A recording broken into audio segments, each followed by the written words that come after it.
Her and her man were on the trip, and I became friends with both of them, but then she ended up later killing him. And yeah, and she gagged me till I puked on her, and I have that on video. But, you know, we're not going to say any names, but I've been on different podcasts where, you know, they spent most of the time talking bad about girls that have an OF, and then they're saying, you know, we would never get with a girl like this, we would never do anything like this or that, and then the second that it ends, oh my God, you're so beautiful, I would love to take you out sometime. Wow. I think within 3 weeks, I had built up about 300,000 people on a TikTok page. And it blew up. I'd never planned on it. We were just having fun making videos in the house. It's like kind of in the industry, in the sex work industry, I would say that it is the most empowering platform that there is. But yeah, it's everything. Like whatever somebody's comfortable with selling typically. And that's kind of the beauty of it and why I appreciate it so much, because it's really just whatever you're comfortable with making is what you put out there. Inside the very first project that I got to completely manage and kind of oversee was actually XXXTentacion studio that we did in his house. So then I went back to my mom. I was like, is there something you've been hiding from me? She was like, what do you mean? I'm like, there's something you've been hiding from me. So then a week later, we made the consultation. My mom paid for my titty. You know what you might not know about me, actually, is I used to do bodybuilding as well. I did NPC bikini. What's going on, everybody? Welcome back to another episode of Rethink Show. I have myself, Torre Washington, with Lance Kearse, and I'm going to let Lance introduce our lovely guest. So for today's episode, we have Kristina Santa. What's up? She's a good friend. You know, I met her here at the farmer's market. You know, she's a friend that's a health enthusiast, just like Torre, right? All three health enthusiasts. I'm not going to tell you our diet just yet. We'll talk about that in the podcast, right? You know, I don't want any flack for that in the beginning, but we will get into talking about her life, you know, what she does, what she's done. You know, off camera, she was telling me that she was an athlete. So, Kristen, tell them about yourself. I would say I'm pretty multifaceted. I don't really even know where to start. If we're going into career stuff, we could go anywhere from construction to music industry to content creation to entrepreneur. I've rented jet skis, cars, a bunch of different stuff. So let's start from early childhood. Okay. Like where are you from? Tell them. I thought you were going to say my first business. I was like, it was a lemonade stand. No, so let's start from the early childhood, and then we're going to talk about the first business and endeavors, whatnot. All right. I'm from Baltimore, Maryland. And I lived there till I was about 16 years old. Mm-hmm. And what school did you go to up there? I mean, I went to a little private school. It was Mountain Christian was the name of it. Okay. And it was a very strict school. We had uniforms, and I remember, like, when I think back to that experience, I remember all the times I got in trouble for ridiculous things. I got sent home one time for saying holy shnikes. Like, it was just like, it was a very different experience growing up. Very holy strict. Shnikes. Yeah. So were you rebellious? Like, just a trouble starter. You know, I was like a class clown, and the stuff that I did wasn't actually bad, but in that school, I was a bad kid, but at any other school I would have been perfectly fine, right. I think. If you'd went to my school, you would have been fit right in because we were all bad. The rule was the skirt had to be there, so I'd wear it like right here and be like. now what? Okay, so you're in the Christian school in Baltimore, because you know Baltimore is known for being almost kind of ghetto. Mm-hmm. You know, so how did you transition into this Christian school? Were you always there, or was that? I literally lived in the suburbs, if you want me to be honest. It wasn't like I wasn't like in a rough area. Okay. I grew up just outside of Baltimore, and I went to prep school the whole time that I was there, except for my first year of high school. My parents wanted me to go to a different prep school again, and I was like, I'm not doing this. I want to go to a public school. And they were like, you don't want to go to a public school outside of Baltimore? And I was like, I promise you I do. I want a normal experience. And I refused to go to another prep school, and I went to a public school. And it was... What was that like?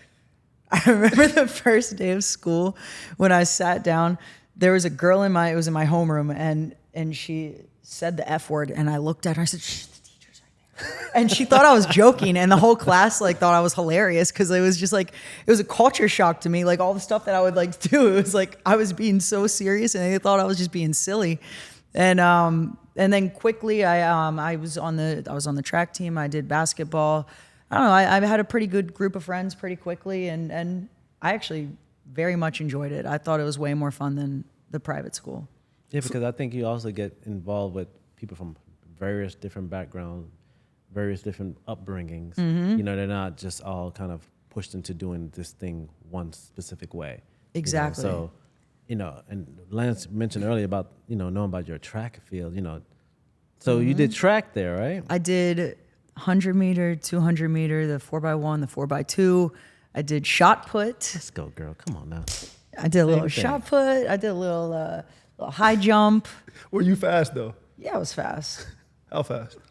We went to states. I did about a 13.8 on the 100. I don't remember the exact, like, I remember it was 13.8. I don't remember after that what the numbers were, but it was, yeah, I was pretty quick. That's what I'm talking about. That's what I'm talking about. I wasn't expecting that. Yeah, But you man. played basketball too. You know, I was a basketball player. Oh, I know you. Yeah, I've seen your videos for yeah. that. Yeah. You could maybe beat me. Maybe. It would definitely beat me. Okay. So what position did you play? I played center when I was younger, and then I played forward when I got a little older.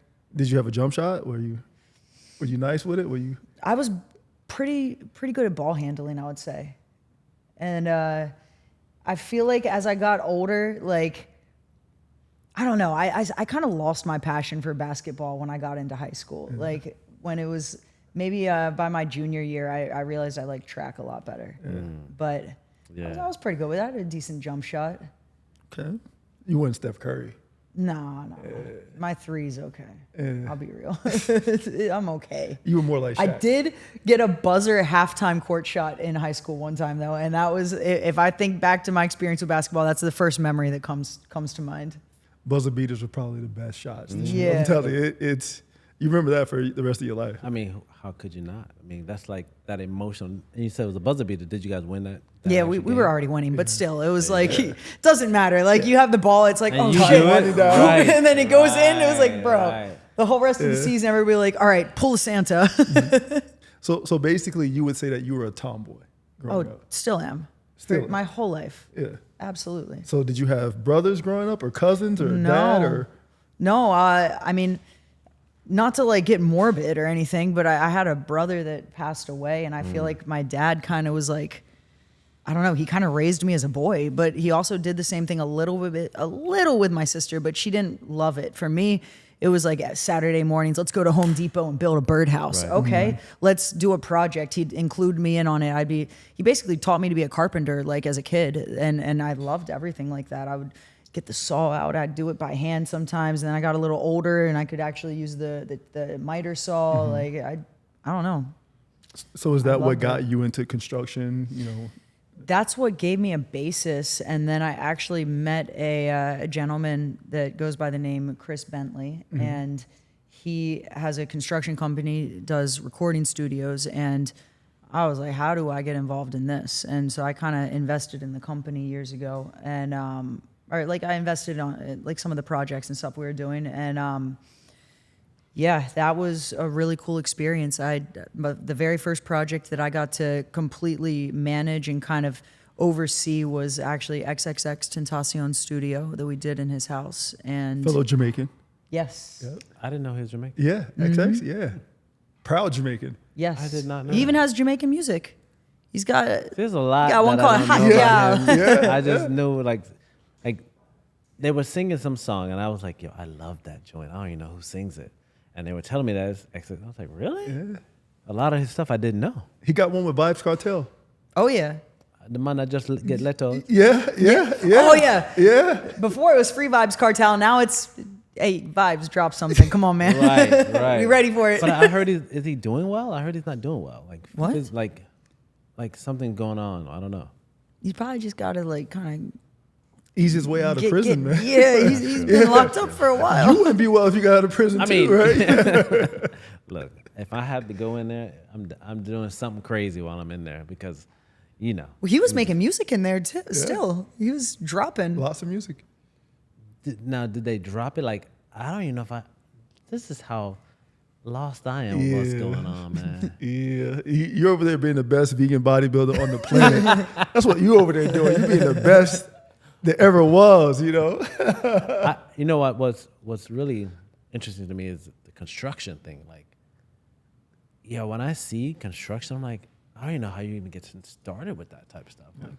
Like You didn't go to school for that or No. college or anything? No, I just figured out how to do it. I mean, I've also done roofing. I've done That's like wild, a bunch of different types of construction now at this point. We will link up after this Okay. even more because, dude, that's one thing I feel like that will always go on forever. Oh, Like, absolutely. always be around. It's always necessary, always needed. Mm-hmm. That's freaking awesome. That's awesome. Oh yeah. No, and that that speaks volumes because not many people know how to build buildings. Like I couldn't tell you where to start. Dude, I'm an engineer and I was like, what? Like, I don't know. You just know the numbers behind Yeah. it. That's all you know. I mean, I did mechanical, so it was Yeah. more, I was So, in the like- automotive industry. Oh, okay. So I was in the automotive part. 'Cause Wow. I'm really Which into company? cars. Which company? I love cars. So when I started out in engineering, the first company I went to was Touchstone Precision, which was like a small Japanese company. And we did a lot of electrical components for cars parts you probably wouldn't even see. If you're in a door switch, the connection that causes it to actuate. Oh, I'm wow. doing that, right? So you're like And an electrician then- too. Yeah, well, but I didn't have to necessarily do it. I was part of the manufacturing process, helping with the project. And then I moved on to Honda. Honda, so we made the van and Pilot and the Accord and all that stuff. But I was more of a supplier quality control. Was this while you were bodybuilding too? Yes. So actually, I Okay. picked up bodybuilding. I started bodybuilding when I was like a long time ago. And then I started competing while I was working at Honda. So you mean to tell me that's just not genetics or testosterone No, it's not or HGH? It's part genetics. Yeah, Because, What, when 90% people say, genetics? Hey, I want your waist. I'm like, yeah, I don't think that's possible. You could do everything I do, but you're not going to get Remove my a waist. rib. Yeah, you're going to have your own waist.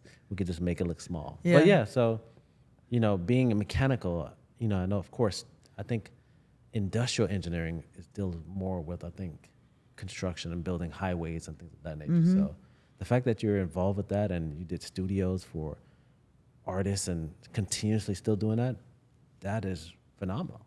Like, wow. Like, seriously. You know what you might not know about me actually is I used to do bodybuilding as well. I did NPC bikini. What did you not do? Exactly. Yeah. What? You did NPC? Yeah. I did bikini. Oh, yeah. Knoxville, We're family Tennessee. now. Seriously. Like, not only do we have a lot of friends that are close, that are in common with each other, this girl competed in NPC, y'all. Like, I'm an IFBB pro, so now we got That's what I more to wanted to talk be. about. I that was my dream for a while. And then I just did it so unhealthfully the first time I did it when I was about 20 years old, 19, 20. I was a personal trainer. And Were you here in Florida? no, I was in Knoxville, Tennessee. Okay. And I lost too much weight. I didn't get my period for a year. My body So you fat got down percentage to was like too low. 9%. Yeah. Yeah, So once you and- get below 10 for a woman, you lose Yeah. that Yeah. period. And I was just like, maybe I should just be healthy. And so I kind of stopped doing all that. And then I got into some other stuff and I just, I still obviously went to the gym, but I stopped with the NPC. I just was like, maybe this isn't for me. Wow. So did you compete in the Tennessee area? Yeah, only in Tennessee. So you didn't go because I was in Alabama, so I competed in Georgia and Alabama. And you were up in Tennessee. What year were you competing? This was probably like 2010. I just started competing 2009? a year before that. No way. Damn. That's crazy. So we were on stage around the same time in 2010 probably. And you were in Alabama, so you weren't even far. I wasn't far from you at all. That's wild. If I had done like all the national stuff, we probably would have met up back then Yes. too. That's crazy. I did not know that. How many shows did you do? 2. Yeah, Like I said, had I kept doing it, maybe we could have met up. and that's funny because that happens a lot too, where people get involved, and if they're not doing it in a way that's Sustainable. necessarily sustainable, It wasn't sustainable. Yeah, correct. sustainable. That was it just turns you off. You know, I've had people that like they'll do a show and they're like, I'm done. That was just too much.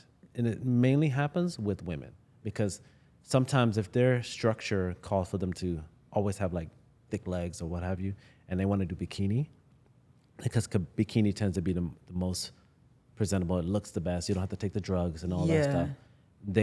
And then they have to get so small, they do it unhealthy to get to that size. And then I think I got a little too small too. Yeah. Like looking back at it, like I just remember somebody told me, oh yeah, NPC bikini is kind of like the Victoria's Secret model look of bodybuilding. So I was looking at Victoria's Secret models instead of looking at NPC girls. And I was just like, I need to get little. I was about 30 pounds less than I am now when I was doing it. Yeah.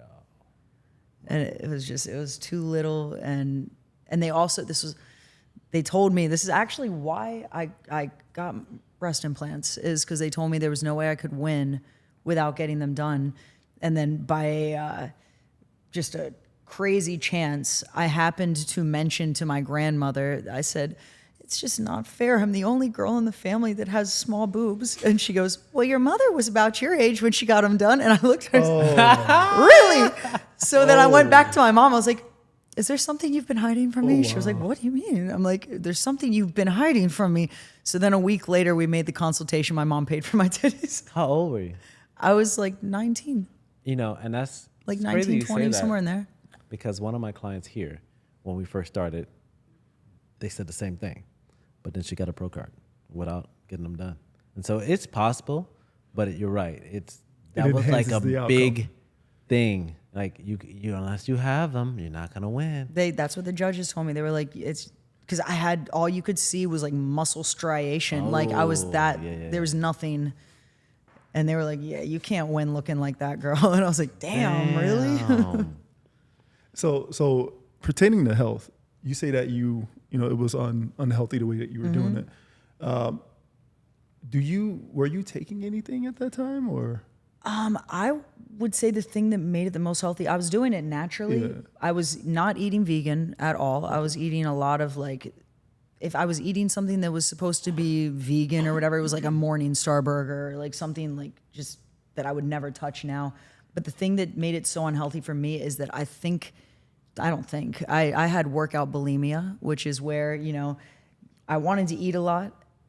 But then after I ate, I'd be like, okay, now I need to do 3 hours of the arc trainer while using 5 to 10 pound weights and going like this. And I'd wear a heart rate monitor and I'd keep my heart rate at like 190 to 200 beats per minute for 2 hours straight. And then I eventually had to get a heart rate monitor from the hospital because I got something called hyponatremia because I also wasn't eating enough salt. And it was just, I did too much and I was like, maybe this isn't for me. I've never heard that term before, but I love it. The workout bully. No, it's a real thing. I know. I never heard of that. It's an actual real term. I never heard anybody use it like that, but wow. But I've heard of people do that a lot. Yeah. Some people say, I just work out to eat whatever I want. Yeah. So they go in and they try to reduce or get back what they just ate the other day. It defeats the purpose though. Yeah. I think through all this, like from that to now, the thing that I'm the most proud of is the fact that I feel like I finally have a healthy relationship with food and my body and working out. And it's balanced to a point where it's like, I work out to enjoy it, to feel healthy. I eat to fuel myself, to live, to have my cells reproduce in the healthiest way possible. And I don't really even look at how I look anymore. All my friends that are like, I want to do this, I need to build this or that. I'm just like, I'm just going to go box today or do something. And however my body looks is how it looks. I don't really focus on anything anymore. And I feel like that's like the most freeing feeling ever from how I was like in a cage, like worried about how I'd look and everything. And now I just eat intuitively. I've kind of got like, you know, different ingredients that now I know I won't touch. Certain things that, you know, once in a while I might cheat on, but like I'm very like 95% healthy. That's you know, it's interesting because when I started competing, I did that. I ate intuitively. Like I know that when I was getting ready for the stage, I just eat less. And I would get super lean and people are like, how'd you do that? And I didn't track or count, but now I do. So as I got more professional and got a coach, I started tracking. And so I track protein and track carbs and track fats. But that's because I wanted to go to a different level. And so it kind of helped me out because now it's almost like I don't have to think about it in a sense. But the intuitive, what you said, and the fact that you don't have to go in, because a lot of people I do train, like I just want to work on my legs and I just want to work on my butt. I love the fact that you say you have that freeing, like I just want to go work out, not necessarily focus on something. And that, I can see that from this standpoint of structure to how that can be freeing. That's awesome. Yeah. So when it comes to diet, right, guys, we didn't plan it this way, but we're all vegan. Right? Yeah, it just happens. I didn't know she was vegan. How long have you guys all been vegan? You go first. I've been vegan. I was raised vegetarian. And then I went vegan in 1998. So I've been, when it was like not cool. No one talked about it. Even know I that honestly was then. didn't even know what that was. I just happened to be eating that way. And someone said to me, "Oh, you're vegan." And I was like, "What is that?" Because at the time, I didn't realize that vegan is a term that it consists of more than just what you eat. Yeah. It was what you wear, this, that, and the other. And I was like, oh, because in my community, we never heard that word, because it was... ITAL was... And even ITAL, or Rasta thing, I didn't know that it was the same thing, because I was raised Seventh-day Adventist. And at Seventh-day Adventist, the health message was very important. And it was vegetarian, mostly. So it's funny you said Morning Star Farm.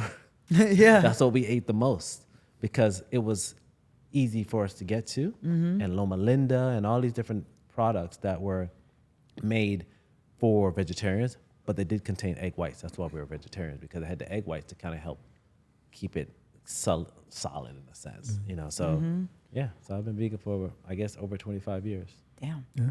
And I went vegan 2016, 17. Okay. I had health complications. I have sickle cell, nearly died twice, almost lost my kidneys. So I had to change my diet so I could play, during the game. I tell people this all the time. I used to get an IV before every game and an oxygen tank during the game. Changed my diet, started sunbathing, doing a bunch of different things. And the diet and, all of that helped me play full games and practice every game. Didn't need an IV, didn't need an oxygen tank. And I'm never going back. I got it tatted on me. Right there, man. I got that. That's what I'm talking about. If you tat it, it's real. Right? Well, see, I do saw some people that were tatted, and they still say, I'm not that anymore. I'm like, do they get the tattoo removed, or what do you do? I don't with that? know. Oh, no, not in the face, though. We know that's right. We know a person that does that in the face. Shout out. I'm not going to mention your name, but shout out to you. We love you still, bro. We still love you. So I've been doing it since about 2014, so I'm hitting 10 years. That's so wild. And I love that because I think one thing, just kind of being real, I hated the term. Because to me, it's like, I don't want to be in a box. Yeah. Like, don't box me in that because I'm not just that. And sometimes if you are, you can't do that. What are you doing? That's not vegan style. Now, what about honey? So I was raised on honey, which is crazy because, not crazy. My mom was very religious. And so she was Samson. And Samson in the Bible always had honey. So that was given to me. I had honey and peanut butter was my favorite thing. Like, favorite. So It's a good combo. every now and then I'll do, there's this honey that's made, they call it bee. That's not actually honey. It's made from Bee apples, pollen I think. or something like that. Apples. Apples? But it tastes really good. Yeah. But the I'm bees, not so crazy about, like, if it's in it, I'm not really going to, get mad at it. That's how I feel about honey. I'm not like, there's everything else pretty much. I'm like, no, not a chance. But honey, like, But you're not going to go out of your way. But if it's No, in there exactly. and you find out it's in there, it's like, okay, I ate it already. Okay, cool. But Yeah. right. Yeah, because there's just be times when, you eat something like, damn it, why does it have non-fat milk solids in this? Why is it even needed? That's when I didn't really back, when I didn't really pay attention to as much. Now it's like, bro, I won't even go anywhere if it's like, oh, nah, I'm good. have you guys ever had an experience where you, like, after going vegan, ate something that wasn't vegan and then found out after you ate it? Yeah, that's what I'm talking about. Yeah. Yeah. Like, what did you do? Like, did you get sick? Like, It depends because I think this is crazy. I don't know if I've ever said this, but when I first went vegan, and I didn't know like it was vegan, but whatever. I wasn't eating chicken or nothing, right? And I went to one of my friend's house. He's from Ecuador. He passed, but his mom. He took me to his mom's house. And, you know, the Latin culture, they love feeding you. Oh, You yeah. gotta eat. If you don't, it's like rude. Disrespect, yeah. And I was Yeah. like, bro, I don't eat chicken. And they were like, yo, it's my mom. You got it. I was like, I don't. And she didn't speak English, so I freaking ate it. And yo, my stomach was tore up. But it only been like maybe a year. But still, your gut microbiome change. Right. Yeah, it changes with what you eat. So Crazy. Yeah. What about you guys? Man, I was on a content trip, basically with a bunch of with the OF creators, and we're all like hanging out, having a good time. It's basically we got this big house, and we were just making content, chilling, and we had a chef there, and it was 2 chefs, and one chef comes in, he's like, "Yo, I made this insane dessert. It's vegan. You should have it." I'm like, "Oh my god!" So I eat it. The second chef comes in and goes, "Oh, you're vegan." Oh. No, the icing that I made wasn't vegan. Everything else was. And I looked at him and I was like, I go outside and I like, my fear is throwing up. Like I literally have a completely irrational fear of throwing Have you ever up. thrown up? Well, this is the first time I've been able to successfully make myself throw up was this day. And I stood outside with a spoon and I tried to gag myself. And then I had a friend see me and she was like, "Girl, I got you." She had some fucking nails on that came out to here. Got in there real good. This is, I have this on video. It was my friend that later, it's a crazy situation. Her and her man were on the trip and I became friends with both of them, but then she ended up later killing him. And yeah, and she gagged me till I puked on her, and I have that on video. Yo, So before we get to all of that, you can't I want to just say skip this. past that. You know, when you talked about the, we had to talk about your situation. When you said the throwing up, there's just too much in common here. I've only thrown up once in my life, Really? and it was in Jamaica, and I was eating some rice on beans, and my grandma was like, "You can't watch the television until you finish your dinner," and I was like, "Chuh!" I just swallowed it down. Oh, man. Yo, I threw up and it came through my nose and stuff. Your ears. And I said, I'll never throw up again in my life. And I haven't. So the fact that you only did that. I mean, I've thrown up before, like when it was like when I was younger, like when I tried to drink or something, when I was like, you know, when I had my little drinking phase, I definitely puked once or twice then. But like make myself throw up, that was the one time I was ever successful. Yeah, that's crazy. The only time. You? Yeah. For me, I was playing in Spain. After I went back, I was like 29 or something, 28. And then the team, they would make the team meals, and they made beans inside of something that had meat in it too. So I ate the beans around the meat that's made in the same pot. I felt like shit for like 2 weeks, bro. Yeah. I had to leave the team.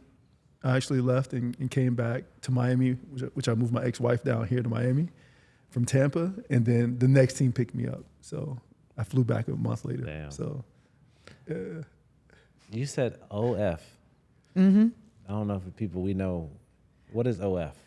Well, I was gonna edit it, but OnlyFans. Okay. So let's talk about that time. Yeah, Let's talk about that time. Okay. 2020 is when it came out. Yes. What was your decision for jumping on OnlyFans? So I never ever thought that I would do that. I mean, it came out way before 2020, Oh, it but did? it yeah, got it did. popular I in thought 2020. when you said 2020, I was like, Had people trying to get me on it years before then. Like I'm talking like maybe 2017, 2018 or something. I had friends that were on it making money, and they were like, "You should try this." And I was like, "No, I'm not doing that. Never." And then quarantine happened, and I'm in the house, and I'll be honest, at the same time that I was doing construction, like I was also dancing too for like, you know, I was dancing a little here and there. And when the clubs and everything closed, obviously I couldn't make that money, and the construction wasn't really happening at that time either. Well, that's when I started doing roofing after this. But I was like, I don't know what I'm gonna do for money. You're just Like- a fucking hustler. Oh yeah, and so She's just a hustler, dog. I'm see it. Gangster. panicking, but at the same time, I have my friend, actually Jimmy Levy, living in my house at the time, Somebody and else I he's know. like, "Yo, you need to get on TikTok. What are you doing? Like, make TikTok. Like, there's a chance you could have that blow up. You don't know. Like, you're funny. Like, just make videos." And I was like, "All right, fine."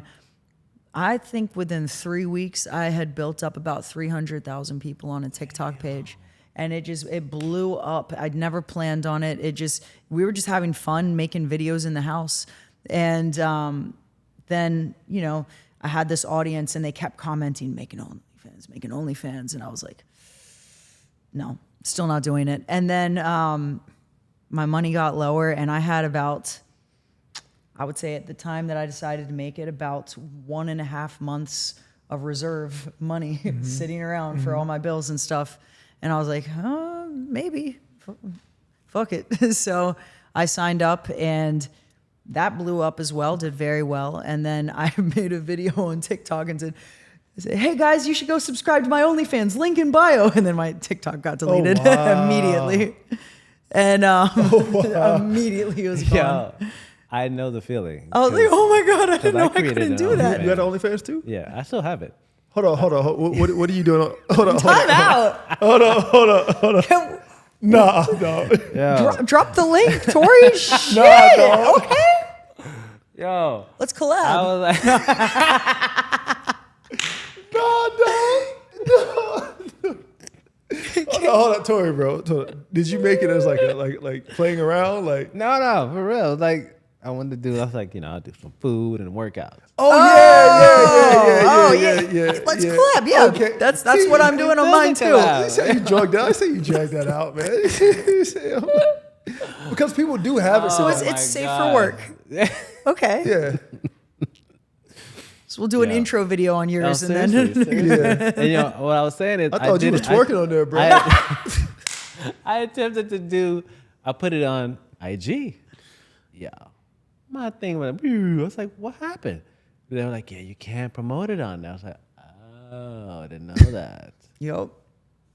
I hate it. Yo.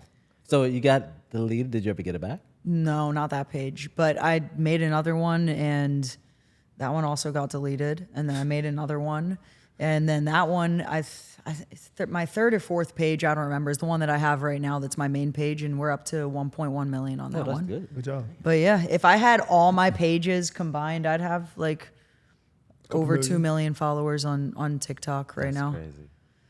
But you got to roll with the punches. Yeah. So you're at a point where the funds are getting low. There's these new platforms coming out. You hop on OnlyFans. You could have sold drugs though. You could have been Yeah. outside in the streets. Could have been getting doing it. a lot of things. Yeah. That's true. Like is it? Do you think that it's more respected if you're a drug dealer compared to someone who's on the OnlyFans, or like? It depends on who the audience is, but I feel like for mainstream, probably drug dealers get more respect. Look at all these rappers that do that, turn their dirty money clean real quick, and nobody's ever gonna come at them disrespectful. But you sold drugs. I mean, my cat's name is Pablo Escobar. See, drug dealers are like heroes. Yo, and I ain't gonna lie, you're right, because I'm like, yo, Pablo was doing his shit. Yeah. I'm talking about. Yeah. Yeah. They just didn't like him, man. Yeah. Yeah. You're right. Well, I tell you what, I had to question myself too, man, because like I said, we were talking about your friend online, off camera, and she was talking about how she has an OnlyFans, she does music, and she promotes her music on her OnlyFans, and people trash her for that, and I was like, hold up, and then she was like, but there's rappers who's selling drugs and talking about killing people, killing your mom, and probably has killed people's moms, right? But they really like spun the block and killed somebody, right? And people push them out and push them out, and they're one of the best, and they're this top rapper, and they're highly regarded to like in communities, but you shit on OnlyFans girls, right? I'm like, double standard is real. Where's like if you shit on them, well then you got to shit on them too, right? Like if both are bad, if one's bad, both bad, right? And what do you feel about that when people have that double standard? It's annoying, but at the same time, like, if you want to spend your time hating on me, go ahead. I'm just getting money over here and chilling and enjoying my life. So it doesn't really bother me. It's just a little annoying when there's like certain opportunities that I know that I've had, like big opportunities to be on different shows or different things where once they, find out about that, they've been like, if you didn't have this or if you delete it, you can come on, but otherwise no. And I'm like, damn, like that's crazy. Cause it's like, y'all are gonna like just cut somebody out because they make money a certain way that's fully legal. I'm paying taxes. Like, I don't know. I just, that's the only time it's annoyed me. But besides that, no complaints. I'm very grateful for it. And I wish the people that were talking shit would take time to understand why instead of talking shit, they should probably just be making a page. So I got a question. Now this is probably personal, but Yeah. you don't have to give an actual, like, what's the range per month for you? With just OF. Just. I don't really like to talk about that, but let's just say I'm not going to complain. Good. Okay. It's good to know. So I have another question. When it comes to people trash talking OnlyFans models, do you happen to see that it's the same people who are subscribing and buying? Yes. Damn. Many times. Ooh, talk about it. Many times. Stay no business. What? So not even just subscribing. I'm going to actually go to like certain podcasts and different situations I've been on. The Miami podcast? Huh? Miami podcast?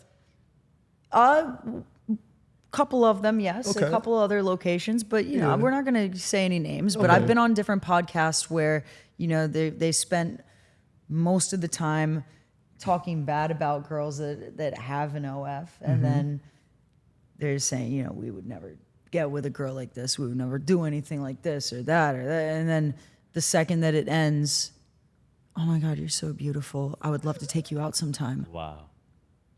What? So you're preaching to these guys, don't deal with these girls. You don't want anything to do with them. And then the second that you're off the air, you're going to do exactly what you're preaching to these guys not to do because you truly don't have an issue with it, first of all. That baffles me because I really... That's my favorite. When you that's when funny. you're a loyal and authentic person and you hear that happens, you're like, that really happens? Like, Oh, yeah. I can't believe people actually do that. What Bob Marley say? Hip for Hippocratic. Dude, Wow. yeah, man. That's... Yeah, it's Yeah. hypocrites, man.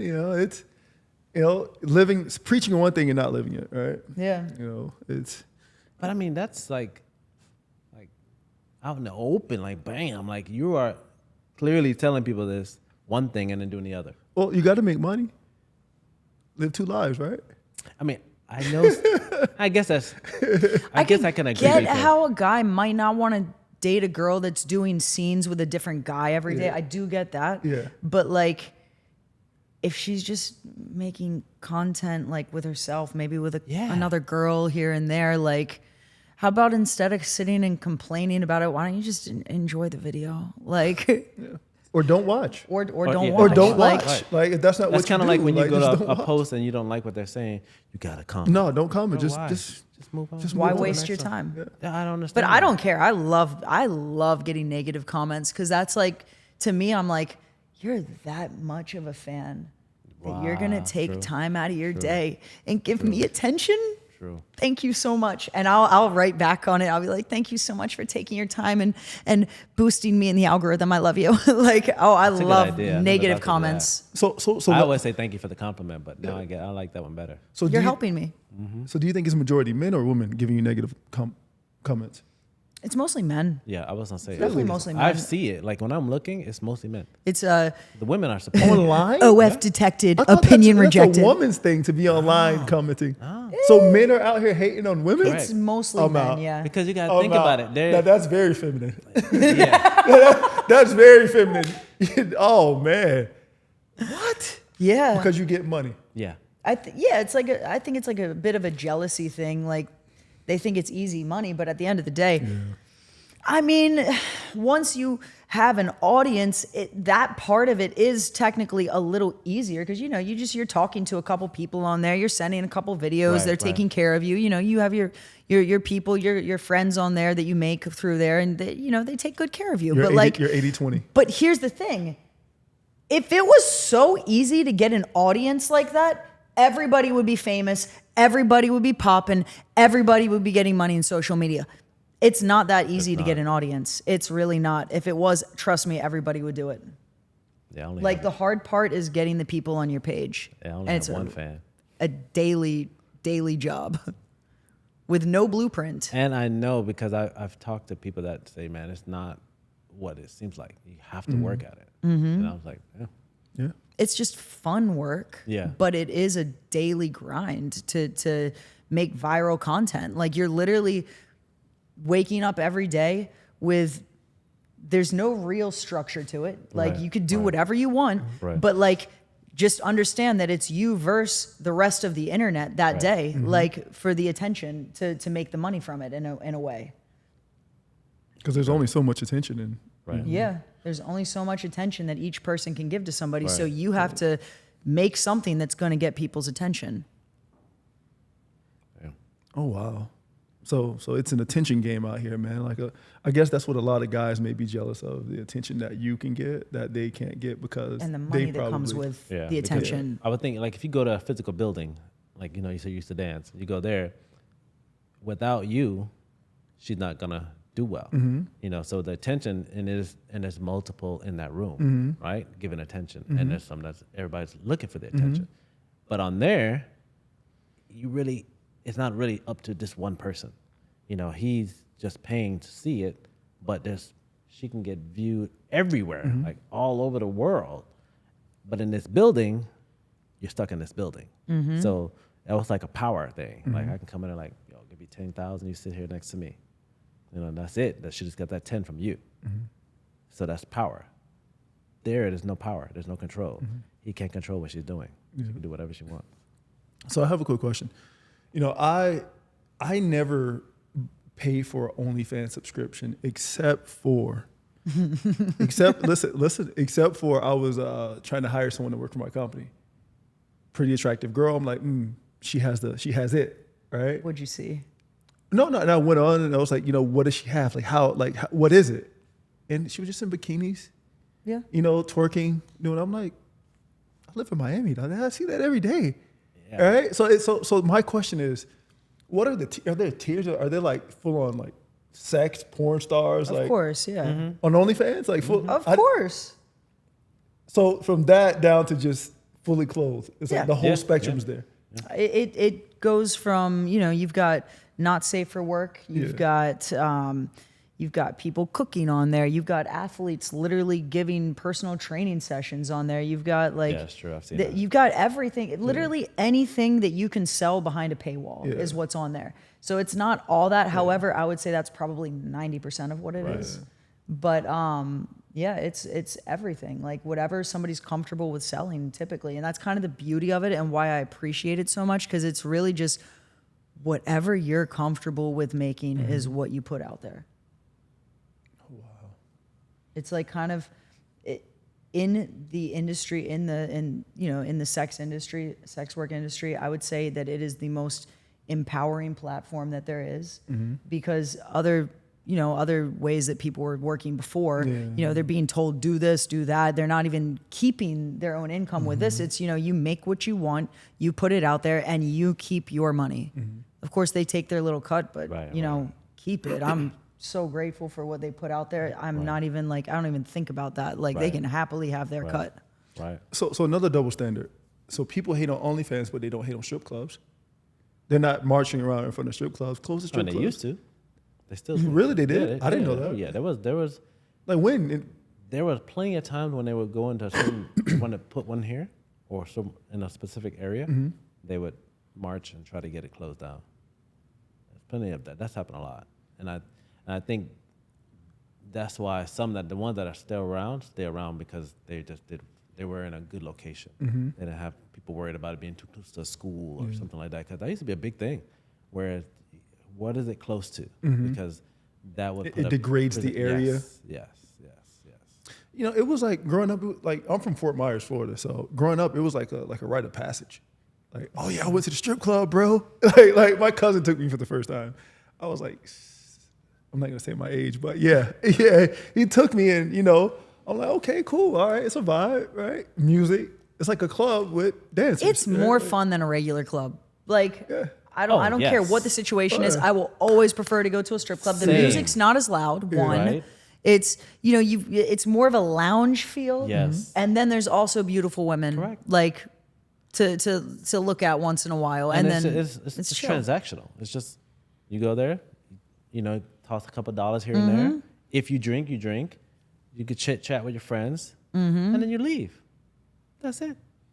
You know, I think, to me, that's why I think they're always around. They're going to be around for a while because they just have that energy. And I notice a lot of times, like when I went to this club here, 11, I didn't know that it was a strip club.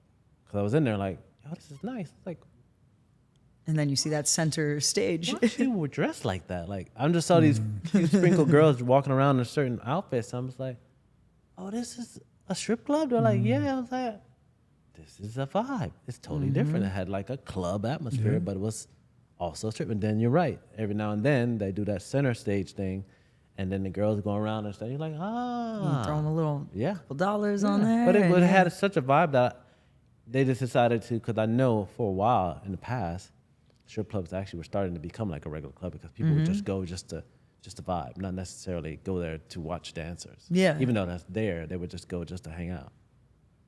Yeah. I think it's kind of part of the culture down here in South Florida too. Like Atlanta. It's Miami though. Like Miami's Miami because of cocaine. Like how devious can that get? How diabolical can that get, man? Like we wouldn't have these tall buildings and all the money and all the hype if it wasn't for cocaine, if it wasn't for narcos.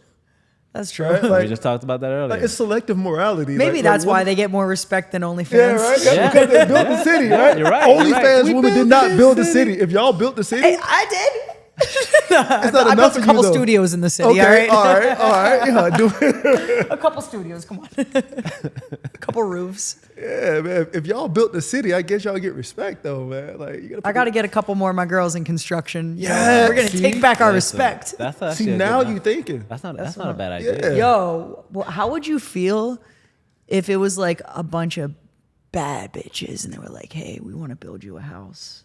Would you be more inclined to work with us, or would you be like, "I don't know, I'm gonna go to the ugly guy down the street"? On the site too much though. 'Cause normally, you know, you come and check it out. But like, you always here. I'm like, you know, just to make sure it's all going well. Yeah, it'd have an audience. Right? It'd have an audience, right? That'd be the most viewed construction site ever. Like, why is everybody over here? And they're just building a house. Did you see who's building a house? It's a home. Yeah, exactly. Yeah, no, for me, it's a selective morality. For me, it's like, you know, what's bad? It's like this is this bad, but then that over there is like this bad. It's like, how is it one more bad than the other? Right? A sin is a sin. So, you know, how do you punish one more? Like, how does somebody get more time for the same crime? Yeah. You know, that's something that always puzzled me. Right? If it's all bad, it's all bad. If it's all good, it's all good. Right? Let it all happen. So, I guess that's what I'm here for. Right? Here to challenge people, right? Hey, that's what we're here. We rethink. Yeah. So let's do a quick segment of overrated, underrated. Okay. All right. Overrated, underrated, red pill content.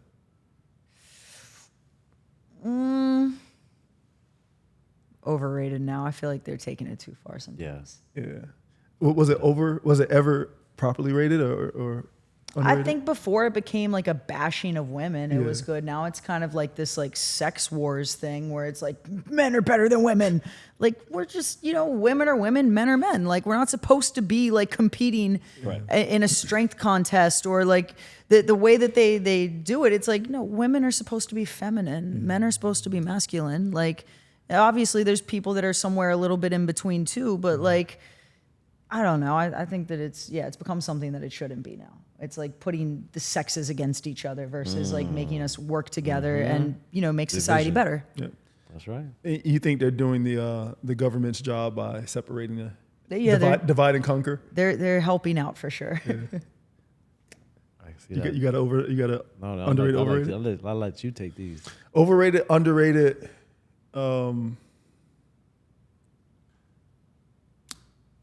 Instagram platform as a platform compared to TikTok.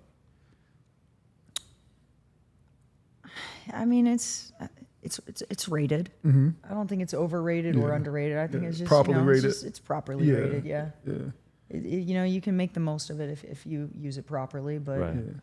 I don't think that it's really the best one to like blow you up or really do anything. I think it's at this point, I think Instagram's like a really good business card. Yeah. Kind of. Yeah.